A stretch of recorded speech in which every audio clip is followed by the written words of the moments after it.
GD class 96 YouTube channel पर मैं राजेश कुमार आप सभी का हार्दिक स्वागत और अभिनंदन करता हूं। प्यारे विद्यार्थियों, जैसा कि आप सभी जानते हैं कि पिछली क्लास के अंदर अपन लोगों ने पाचन तंत्र से संबंधित जो अपना टॉपिक था उसको पूरा किया और उसी को कंटिन्यू करते हुए आज हम लोग एक नए टॉपिक को लेकर आपके सामने उपस्थित हुआ हूं, जिसका नाम है श्वसन तंत्र। श्वसन तंत्र एक ऐसा टॉपिक है जिससे आने वाली भर्तियां जैसे पटवारी हो, पुलिस हो, रीट हो, बहुत सारी एग्जाम, रेलवे जिनके अंदर विज्ञान पूछी जाती है वहां से श्वसन तंत्र से 1-2 प्रश्न पूछ लिए जाते हैं। इसीलिए जनरल साइंस को ध्यान में रखते हुए मैं आपको श्वसन की डिटेल को समझाने वाला हूं। इसीलिए आप अपनी कॉपी और कलम लेकर बैठिए ताकि जो भी मैं आपको इंपॉर्टेंट टॉपिक बताऊं उसको आप नोट कर सकें। इसीलिए आज अपन लोग श्वसन के बारे में बात करेंगे। सबसे पहले मैं आपको बता दूं कि श्वसन क्या होता है। सबसे पहले श्वसन क्या होता है, यदि आप सोच रहे हैं कि श्वसन जीवों के अंदर श्वसन होता है, हाँ तो जीवों के अंदर श्वसन होता है, लेकिन इस जीव विज्ञान में जीवों में अपन पौधों का भी अध्ययन करते हैं और जंतुओं का भी अध्ययन करते हैं। आपको पता है कि जो पौधे होते हैं वो भी श्वसन करते हैं और जो जंतु होते हैं वो भी श्वसन करते हैं। यदि जंतु श्वसन करते हैं तो ऑक्सीजन गैस का उपयोग करते हैं और CO2 गैस को छोड़ते हैं। ठीक इसी प्रकार से यदि अपन लोग पेड़ पौधों की बात करें तो पेड़ पौधे CO2 गैस का क्या करते हैं, CO2 गैस का उपयोग करते हैं और ऑक्सीजन गैस को छोड़ते हैं। क्या आपके दिमाग, क्या मैं सही कह रहा हूं? यदि मैं ये बात बता रहा हूं कि श्वसन के दौरान CO2 पौधे क्या कर रहे हैं, उपयोग कर रहे हैं और ऑक्सीजन को छोड़ रहे हैं, तो मैं गलत हूं। यदि आपके दिमाग में ये क्वेश्चन आ गया कि मैं सही हूं तो आपको इस वीडियो को अंत तक देखना है। मैं बताऊंगा कि पेड़ पौधे श्वसन के अंदर कौन सी गैस का उपयोग करते हैं और कौन सी गैस का उपयोग करने के बाद में वो अपना भोजन किस तरीके से और श्वसन की प्रक्रिया किस तरीके से कंप्लीट करते हैं। इस पूरी प्रक्रिया की जानकारी देने वाला हूं प्यारे विद्यार्थियों, तो आप बने रहिए अंत तक इस वीडियो में, लगातार देखते रहिए। आपको मैं ले चलता हूं सबसे पहले श्वसन की ओर। मैं आपको बता दूं कि जीवों के अंदर जो श्वसन होता है, जीवों के अंदर जो श्वसन होता है, आपको यह पता है कि एक प्रक्रिया होती है जिसको अपन ब्रीथिंग कहते हैं, जिसको अपन क्या कहते हैं, ब्रीथिंग। और ब्रीथिंग का नाम अर्थात इसको कहते हैं सांस लेना। क्या कहते हैं? सांस लेना। यह प्रक्रिया क्या होती है, सबसे पहले अपन इसमें समझेंगे कि ब्रीथिंग या सांस लेना किसे कहते हैं।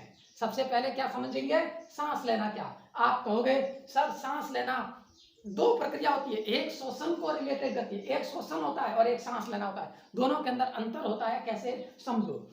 आपको पता है कि आप जब श्वसन करते हैं तो श्वसन के अंदर सबसे पहले किन किन आप अंगों का उपयोग करते हैं, इन सभी बातों के बारे में अपन बात करेंगे। तो कहें तो श्वसन की जो प्रक्रिया होती है, सबसे पहले आप क्या करोगे, वायु होती है जो कि कहां पर उपस्थित होती है, वायुमंडल के अंदर उपस्थित होती है। कहां पर उपस्थित होती है, आपके वायुमंडल में ये वायु उपस्थित है। बात समझ में आई? ये तो आपको पता है, ठीक है ना। एटमॉस्फेयर के अंदर ये जो वायु उपस्थित होती है, इस वायु को आप क्या करोगे, इंटेक करोगे, ठीक है ना। वायु को क्या करोगे, इंटेक करोगे, ठीक है। वायु को आप ग्रहण करते हैं। वायु को जैसे ही ग्रहण करते हैं, कहां पर ग्रहण करते हैं, तो आपको पता है आपने वायु को नाक में लिया, ठीक है। कहां पर लिया, नाक के अंदर लिया। और वायु को नाक में लेने के बाद में वायु जैसे ही आपके नाक में चली गई, नाक में जाने के बाद आप क्या करोगे, इस वायु का उपयोग अपन क्या करने वाले हैं, वायुमंडल से नाक से होते हुए ये वायु कहां पर पहुंच गई, ये फेफड़ों के अंदर पहुंच गई, ठीक है। यहां से होते होते ये कहां तक पहुंच गई, फेफड़ों के अंदर पहुंच गई। वायु पहुंच गई फेफड़ों के अंदर, जिसको अपन लंग्स कहते हैं। क्या कहते हैं, लंग्स कहते हैं। तो कहने का मतलब ये हो गया कि वायुमंडल से होते हुए फेफड़ों तक पहुंच गई।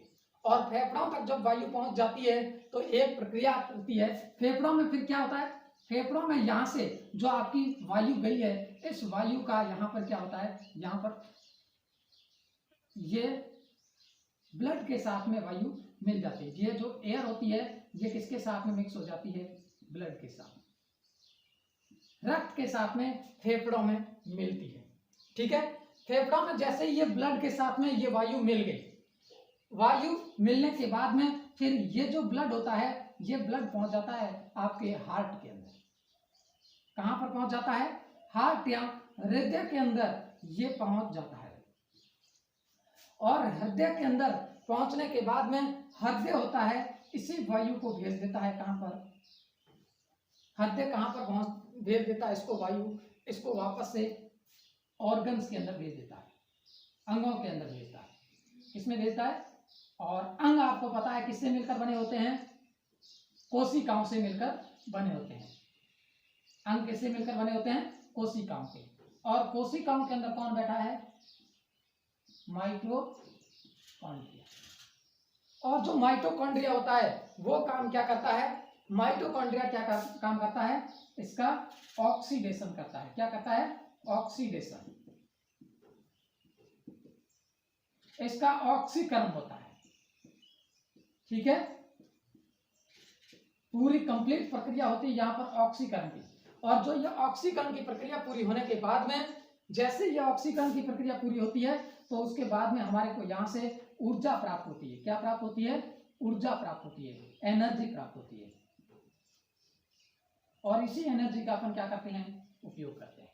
ठीक है, इसी एनर्जी का क्या करते हैं? उपयोग करते हैं। तो अपन समझ गए कि यहां से वायु से ये जो एक प्रक्रिया लंग्स तक है, यहां तक अपना पहली प्रक्रिया, जो ये श्वसन की जो प्रक्रिया होती है ये कितने चरणों में होती है, कैसे होती है, उसके बारे में मैं बात कर रहा हूं। ठीक है ना? तो पहला तो ये हो गया। और एक दूसरी जो प्रक्रिया है वो यहां से एयर जब ब्लड के साथ में मिक्स हो जाती है तब ब्लड है वो हार्ट के अंदर चला जाता है। और हार्ट में जो जाता है यहाँ पर क्या होता है? यहाँ पर एक दूसरी प्रक्रिया होती है। पहली प्रक्रिया जो होती है इसका नाम होता है बाह्य श्वसन। ध्यान से समझ लेना, इस प्रक्रिया को अपन क्या नाम देते हैं? बाह्य श्वसन, या इसको कहते हैं एक्सटर्नल रेस्पिरेशन। External respiration. और ये जो प्रक्रिया है यहां पर क्या हुआ? इन गैसों का क्या हो गया? आदान प्रदान हो गया। इसीलिए इसको दूसरे प्रोसेस है या दूसरी प्रक्रिया, इसका नाम देते हैं गैसों का परिवहन। गैसों का परिवहन। ठीक है, एक्सचेंज ऑफ गैसेस। ये दूसरा गैसों का परिवहन हो गया। पहला हो गया एक्सटर्नल रेस्पिरेशन। और तीसरी प्रक्रिया जो होती है यहां से चलती है, जो अपने कहां से? अंग से शुरू हुई थी। ये जो पूरी प्रक्रिया है, ये वाली प्रक्रिया, इस पूरी प्रक्रिया का अपन क्या नाम देने वाले हैं? तो याद रख लेना, इसी को कहते हैं कोशिकीय श्वसन। क्या कहते हैं? कोशिकीय श्वसन। ये है कोशिकीय श्वसन।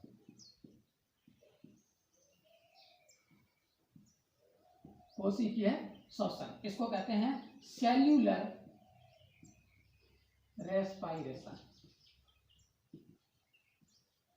ध्यान देना इधर, ये अपना तीसरा हो गया।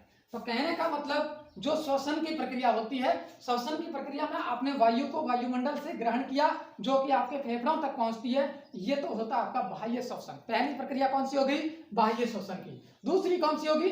दूसरी यहां से जो ये बाह्य श्वसन के बाद में फेफड़ों में क्या हुआ? गैसों का क्या हो गया? आदान प्रदान हो गया। और आदान प्रदान होने के बाद में गैसों का जो परिवहन होता है हार्ट तक, उसको कहते हैं ब्लड हार्ट तक जाएगा। और यहाँ पर क्या होता है? गैसों का परिवहन। और इसके बाद में अंग के अंदर क्या होता है? अंग के अंदर ऊर्जा बनती है, ऑक्सीकरण की प्रक्रिया होती है जो कि कोशिका के अंदर हो रही होती है, इसीलिए इसको कहते हैं कोशिकीय श्वसन।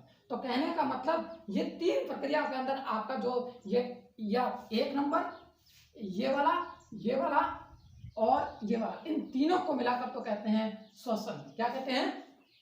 श्वसन कहते हैं। और केवल यहां से यहां तक की जो प्रक्रिया होती है, यहां से यहां तक की प्रक्रिया, और यहां से वापस से श्वास को बाहर निकालना, अंदर लेना श्वास को, बाहर निकालना श्वास को। अंदर लेना मतलब फेफड़ों तक की जो प्रक्रिया होती है, पहली प्रक्रिया, इसी को अपन क्या कहते हैं? ब्रीथिंग कहते हैं। इसी को क्या कहते हैं? ब्रीथिंग। तो ब्रीथिंग के अंदर कौन कौन शामिल हो गया? तो ब्रीथिंग के अंदर आपका एक तो हो गया बाह्य श्वसन, जिसको अपन एक्सटर्नल रेस्पिरेशन कहते हैं। और दूसरा आपका कौन सा हो गया? अंतः श्वसन। अंतः श्वसन, जिसको अपन निःश्वसन भी कहते हैं। ठीक है ना?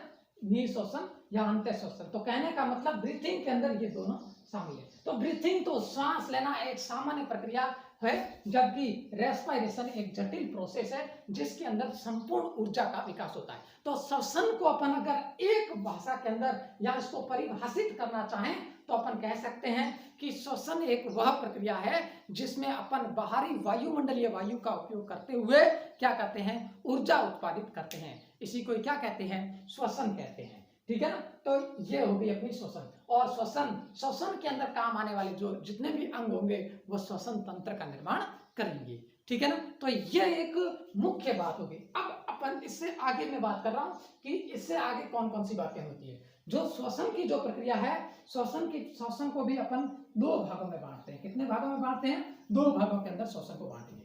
कौन कौन से भाग है उसके बारे में बात करें।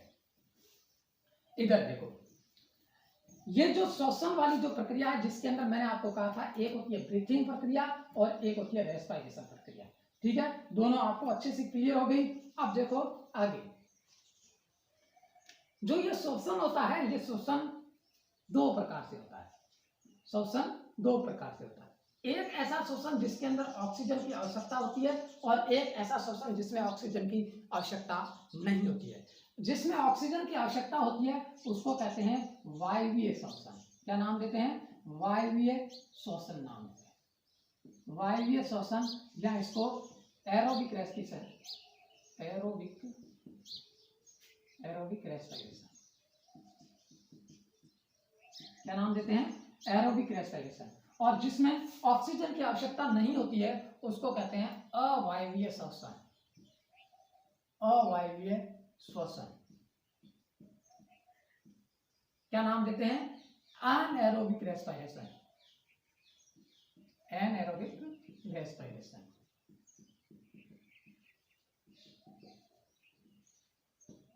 वायवीय श्वसन और अवायवीय श्वसन, इसमें तो क्या होता है, ऑक्सीजन की उपस्थिति में, ऑक्सीजन की उपस्थिति में प्रक्रिया या ऑक्सीजन की आवश्यकता होता है, ऑक्सीजन की उपस्थिति में श्वसन होता है। जबकि इसमें ऑक्सीजन एब्सेंट होता है।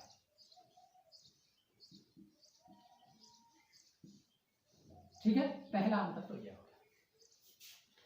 ऐसे जीव जो ऑक्सीजन का उपयोग करते हैं और उन जीवों के अंदर आपको वायवीय श्वसन देखने मिलता है। और वायवीय श्वसन किन के अंदर देखने मिलता है, तो आप जो जितने भी एनिमल्स होते हैं वो सभी क्या होते हैं, वायवीय श्वसन करते हैं। और एक कोशिकीय जीव, यूनिसेलुलर जो जीव होते हैं वो सभी क्या करते हैं, अवायवीय श्वसन करते हैं। जैसे अपन देखें तो यीस्ट होता है, जो यीस्ट होता है एक कोशिकीय है तो किस अवायवीय श्वसन करेगा। आपका अमीबा होता है, अमीबा क्या करता है, अवायवीय श्वसन होता है।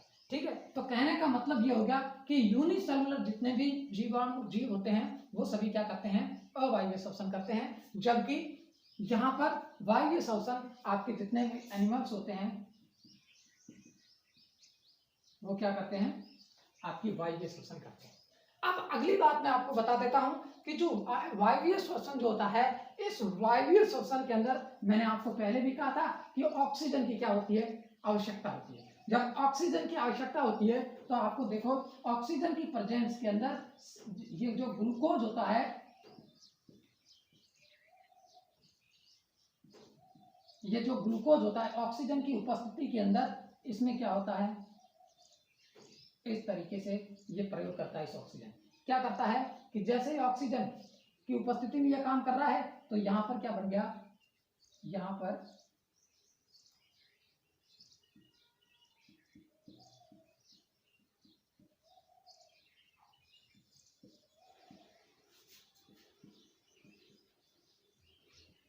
ये ऊर्जा निकल गई। ठीक है ना, यहां पर देखो, यहां पर क्या होता है,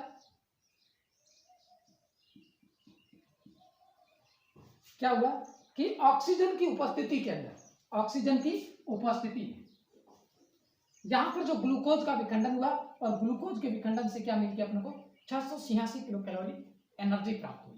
ठीक है ना, और ये ऊर्जा जो होती है ये एटीपी के रूप में प्राप्त होती है। किस रूप में प्राप्त होती है अपने को, एटीपी के रूप में अपने को ये ऊर्जा मिलती है। ये बात अपने को याद रखनी है। ठीक है ना, अब ये तो हो गया ऑक्सीजन की उपस्थिति में। और यहाँ पर जो अवायवीय श्वसन होता है जो कि एक कोशिकीय के जीवों में देखने मिलता है, इन जीवों के अंदर क्या होता है कि यहाँ पर ये किसका उपयोग करते हैं, जैसे C6H12O6, यहां से क्या होता है इसका अवायवीय श्वसन द्वारा, जिसमें जो कि ऑक्सीजन की उपस्थिति में नहीं होता है, और इसका विखंडन होने से क्या बनता है, इथाइल अल्कोहल का निर्माण होता है। ठीक है, यहां पर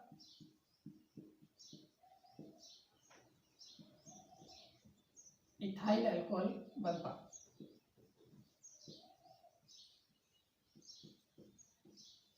इथाइल अल्कोहल का निर्माण होता है, और इथाइल अल्कोहल के साथ में और क्या मिलता है, तो याद रख लेना, इथाइल अल्कोहल के साथ में आपको 50 किलो कैलोरी, 50 किलो कैलोरी आपको क्या मिलेगी, एनर्जी प्राप्त होगी। तो कौन से में एनर्जी ज्यादा प्राप्त मिली, इसमें ज्यादा। अब यदि इसमें एनर्जी ज्यादा मिली है, इसमें एनर्जी ज्यादा मिली है, तो क्यों मिली है, क्योंकि ये जो प्रक्रिया, जो वायवीय श्वसन जो होता है, वायवीय श्वसन होता है, ये माइटोकॉन्ड्रिया, कोशिका के माइटोकॉन्ड्रिया में होता है।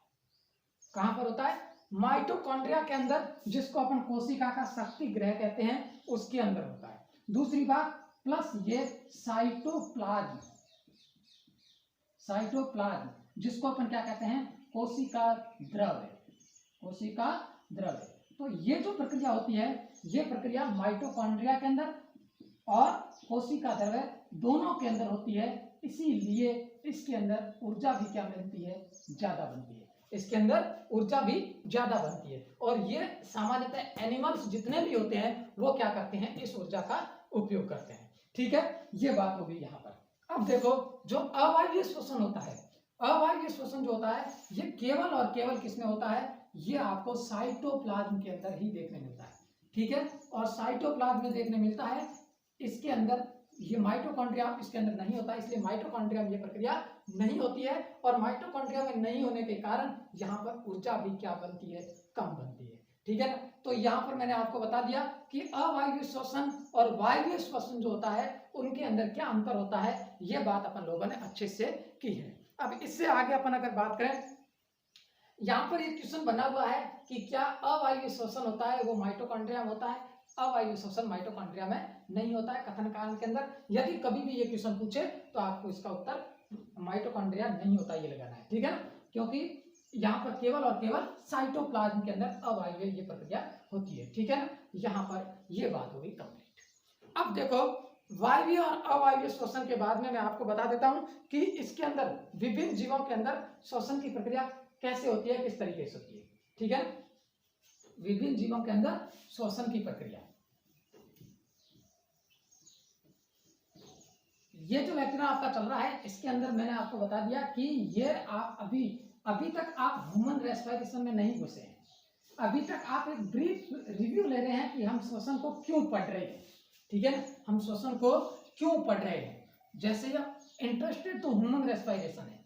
ठीक है ना, ह्यूमन रेस्पिरेशन बहुत इंपॉर्टेंट है, और अभी तक तो अपन समझ रहे हैं कि वास्तव में श्वसन को पढ़ने का कारण क्या है, श्वसन को हम पढ़ेंगे क्यों, इसी वक्त इसका जो ब्रीफ है वो आपको यहाँ पर मिल रहा है। ठीक है, मैंने आपको बता दिया कि जीवों के अंदर जो श्वसन होता है, वायवीय और अवायवीय श्वसन होता है। वायवीय श्वसन कितने प्रकार, वायवीय श्वसन होता है जिसमें ऑक्सीजन की उपस्थिति, और अवायवीय श्वसन होता है जिसमें ऑक्सीजन की अनुपस्थिति के अंदर किस तरीके से ग्लूकोज का ब्रेकडाउन हुआ और जल और CO2 बना था, और अवायवीय श्वसन के अंदर अपन ने इथाइल अल्कोहल बनाया था। ठीक है ना, ये अपने को बात याद रखनी है। ठीक है, अब देखो, इससे आगे मैं बात करूं तो सबसे पहले अपने को ये ध्यान रखना है कि यहां पर देखो, विभिन्न जीवों में, अब अगली हेडिंग है विभिन्न जीवों में, विभिन्न जीवों में श्वसन। अब श्वसन विभिन्न जीवों के अंदर किस तरीके से होता है, वो कैसे श्वसन करते हैं। सबसे पहला पॉइंट अपना आता है स्किन के द्वारा, जिसको अपन कहते हैं त्वचा द्वारा श्वसन। ठीक है, त्वचा द्वारा श्वसन कौन करते हैं। दूसरी, ऐसे जीव होते हैं जो कि क्या करते हैं, अपने स्किन का उपयोग, पहले तो हो गए स्किन वाले जो कि त्वचा का उपयोग करते हैं और त्वचा के उपयोग के द्वारा श्वसन क्रिया करते हैं। ठीक है ना, दूसरी बात मैं आपको बता दूं कि त्वचा के बाद में, ठीक है ना, त्वचा के बाद में आपको ध्यान रखना है कि जो श्वास नलिका जिसको अपन कहते हैं ट्रेकियल ट्यूब का उपयोग करते हुए, श्वास नलिका का उपयोग करते हुए कुछ जीव ऐसे हैं जो कि श्वास नलिका द्वारा क्या करते हैं, श्वसन करते हैं। तीसरी बात आप सभी जानते हैं किसका उपयोग करते हैं, कुछ ऐसे होते हैं जो कि किसका उपयोग करते हैं, गिल्स का उपयोग करते हैं। किसका उपयोग करते हैं, गिल्स, जिसको अपन कहते हैं गलफड़े, ठीक है। और चौथे ऐसे प्रकार के जीव भी होते हैं जो कि क्या करते हैं, लंग्स का उपयोग करते हैं, ठीक है, जिसको अपन कहते हैं फेफड़े। अब यहां से क्वेश्चन पूछा जाता है कि कौन से जीव होते हैं जिसमें कौन सा श्वसन का ऑर्गन पाया जाता है। सबसे पहले अगर अपन बात करें त्वचा के ऊपर, किसके ऊपर बात करें, त्वचा के ऊपर बात करें, तो त्वचा के अंदर आपने एक फाइलम पढ़ा होगा एनेलिडा। कौन सा, एनेलिडा। एनेलिडा में कौन कौन सा आता है, एक तो आपका किसान का मित्र जिसको अपन कहते हैं केंचुआ। केंचुआ होता है जो कि केंचुए में जो श्वसन होता है वो जिसको अपन क्या कहते हैं, अर्थवॉर्म। अर्थवॉर्म के अंदर जो श्वसन होता है वो किसके द्वारा होता है, स्किन के द्वारा या त्वचा के द्वारा आपका श्वसन अर्थवॉर्म के अंदर होता है, ठीक है। दूसरी अगर बात करें तो एक नाम आपको समझ में आया होगा कि जो आप जो देखते हैं मेंढक देखते हैं, मेंढक एम्फीबिया का सदस्य है। किसका सदस्य है, एम्फीबिया का सदस्य है। लेकिन वो भी क्या करता है, किसका उपयोग करता है, वो भी किसका प्रयोग करता है, स्किन द्वारा करता है। श्वसन की प्रक्रिया मेंढक में स्किन द्वारा होती है, सही है ये बात, ठीक है ना, इसको याद रख लेना, स्किन के द्वारा ही होती है। एक आपको और बता दूं कि जोंक जो होता है जिसको अपन लीच कहते हैं, जोंक के अंदर जोंक जो होता है, जोंक में भी जो कि त्वचा के द्वारा श्वसन करता है। और अभी मैंने बताया एम्फीबिया का सदस्य है जिसका नाम क्या है, मेढक। क्या नाम है, मेढक। मेढक के अंदर भी क्या होता है, श्वसन होता है, वो क्या किसके द्वारा होता है, स्किन के द्वारा होता है।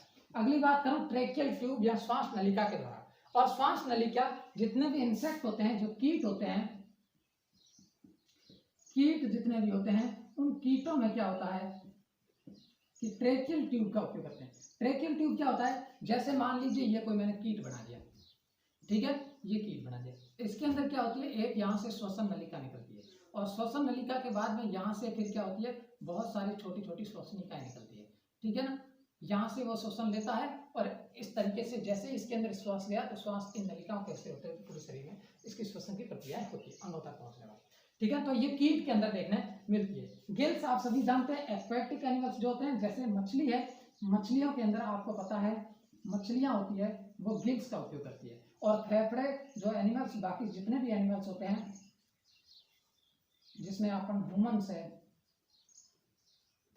अपने अंदर क्या होता है, अपन लंग्स का उपयोग करते हैं, ठीक है। तो ये बातें अपने को कुछ बातें हैं जो जिन जीवों के अंदर श्वसन की प्रक्रिया किन किन माध्यम के द्वारा होती है, वो सभी बातें अपन ने की है, ठीक है ना। तो ये हो गया अपने श्वसन, विभिन्न जीवों में जो श्वसन है वो किन किन अंगों के द्वारा होता है, वो बात अपन ने यहाँ पर की है।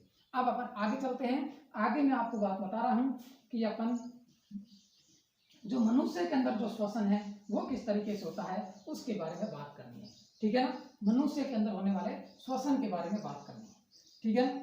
तो मेरे ख्याल से आज का टॉपिक जो आपने पढ़ा है वो आज यहाँ तक ही ठीक रहेगा, क्योंकि ह्यूमन रेस्पिरेशन को अपन लगातार कंटिन्यू करेंगे और बहुत ही शानदार वीडियो में अपन पढ़ने वाले हैं, ठीक है ना। तो आप तैयार रहिए।